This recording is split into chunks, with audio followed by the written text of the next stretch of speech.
अस्सलाम वालेकुम दोस्तों। बहुत से दोस्तों का क्वेश्चन है कि एक ब्लड की बोतल देने के बाद दूसरी बोतल कितने अरसे के बाद देनी चाहिए।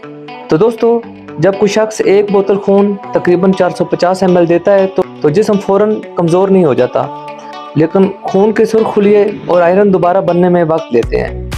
यानी RBCs और आयरन बनने में बहुत ज़्यादा टाइम लगता है। मर्द हज़रात को कम अज़ कम 3 माह और ख़वातीन को 4 माह का वक्फ़ा लाजमी लेना चाहिए। इसकी वजूहत क्या हैं? अगर वजूहत पे बात करें तो खून देने से जिस्म में आयरन लेवल कम हो जाता है। जल्दी ब्लड देने से कमज़ोरी, चक्कर, एनीमिया, ब्लड प्रेशर का मसला भी हो सकता है। जिस्म को नया सेहतमंद खून बनाने के लिए काफ़ी वक्त दरकार होता है। अगर दोस्तों एहतियाती मशवरे पे बात करें तो ब्लड देने से पहले HB टेस्ट लाजमी करवाएं, यानी हीमोग्लोबिन आपकी पहले खून की मिकदार जिस्म में है कितनी।